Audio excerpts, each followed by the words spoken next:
রিজিক বৃদ্ধির জন্য কিছু আমল আছে, তার মধ্যে শ্রেষ্ঠ আমল হচ্ছে নামাজ। এর সাথে চাশতের নামাজ পড়া। চাশত মানে সালাতুদ দুহা। এর আগে ইশরাকের নামাজ আছে। রিজিক বৃদ্ধির জন্য আত্মীয়তার সম্পর্ক বজায় রাখতে হয়। আত্মীয়তার সম্পর্ক বজায় রাখলে রিজিক প্রশস্ত হবে। বেশি বেশি যে আল্লাহ জিকির করে এবং কোরআন তেলাওয়াত করে তার রিজিক বাড়ে আলহামদুলিল্লাহ। এবং যে আল্লাহর রাস্তায় খরচ করে তার রিজিক বাড়ে। এই রিজিক বাড়ার কিছু পলিসি আছে। সবচেয়ে শ্রেষ্ঠটা হচ্ছে নামাজ, আল্লাহর জিকির তেলাওয়াত। এরপর আমলের মধ্যে আত্মীয়তার সম্পর্ক বজায় রাখে। নবীজি বলছেন, কেউ যদি চায় যে তার রিজিকটা লম্বা হোক, হায়াতটা লম্বা হোক, সে যেন আত্মীয়তার সম্পর্ক বজায় রাখে। আত্মীয়তার সম্পর্ক এখন আস্তে আস্তে নষ্ট হয়ে যাচ্ছে না? খেয়াল করে দেখেন, আত্মীয়তার সম্পর্ক আপনি বজায় রাখবেন। মনে রাখবেন, আমি বারবার একটা কথা বলেছি আপনাদের ওয়াজ মাহফিলে, যে পৃথিবীতে যে কাজই করবেন আল্লাহর সন্তুষ্টির জন্য করবেন। আত্মীয়তার সম্পর্ক বজায় রাখবেন আল্লাহর সন্তুষ্টির জন্য, তাদের কাছে কিছু পাওয়ার আশায় না। যখনই আপনি কারো কাছে কিছু পাওয়ার আশা করবেন আপনি কষ্ট পাবেন। যখনই কারো কাছে কিছু পাওয়ার আশা করবেন আপনি কষ্ট পাবেন। কারো কাছে এত বেশি পাওয়ার আশা করবেন না। কার কাছে পাওয়ার আশা করবেন? আল্লাহর কাছে, যে আমি এই কাজটা করছি, আল্লাহ আমাকে পুরস্কার দিবে ইনশাআল্লাহ। আমি আত্মীয়তার সম্পর্ক বজায় রাখছি কেন? আল্লাহর কাছে রিজিকে বরকতের আশায়, আল্লাহর সন্তুষ্টির জন্য।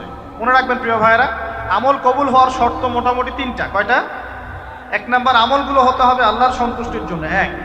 2 নাম্বার, আমলটা হতে হবে রাসূলুল্লাহ সাল্লাল্লাহু আলাইহি ওয়াসাল্লামের পদ্ধতিতে, অন্য কারো পদ্ধতিতে নয়।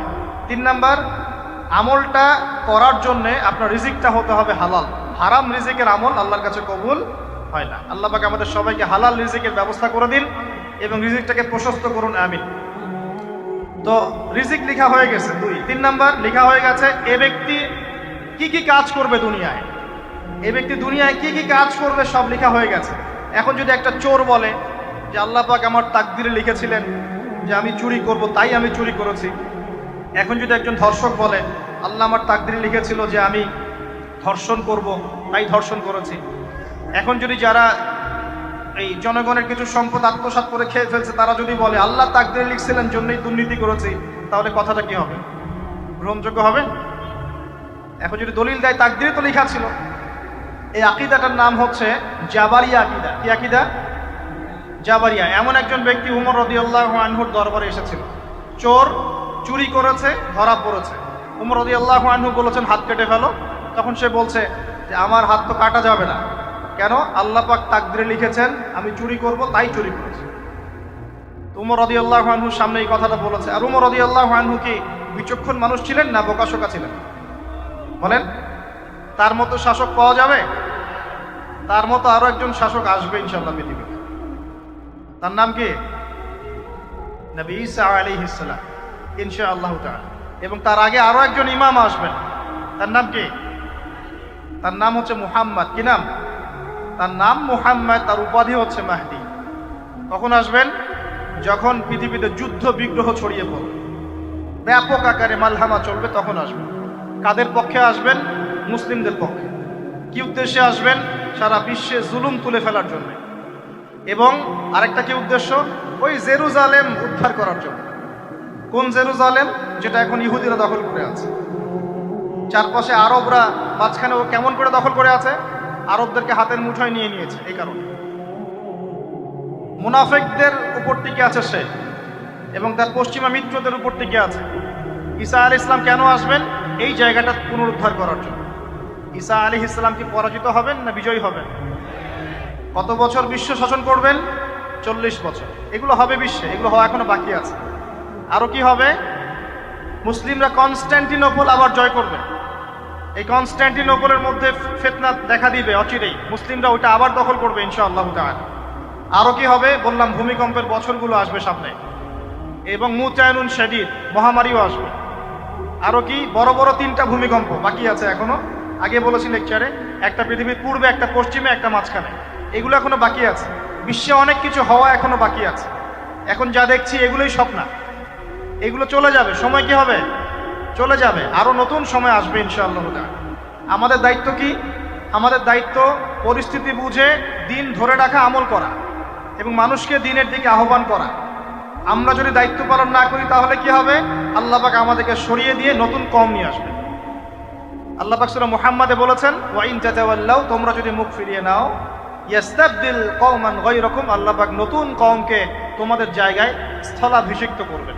সুম্মা লা ইয়াকুনু আমসালাকুম, তারা তোমাদের মতো হবে না, মানে আমাদের মতো অপদার্থ হবে না। উম্মার বিজয়ের শর্ত কি? আল্লাহ সূরা মুহাম্মাদেই বলেছেন, ইন তানসুরুল্লাহ ইয়ানসুরুকুম, তোমরা আল্লাহর দ্বীনকে সাহায্য করো তবেই আল্লাহ তোমাদেরকে সাহায্য করবে। ওয়া ইউসাব্বিত আকদামাকুম, তোমাদের পা আল্লাহ দৃঢ় করে রাখবেন। আমরা আল্লাহকে সাহায্য না করলে আল্লাহ পাক আমাদেরকে সাহায্য করবেন না। সিম্পল।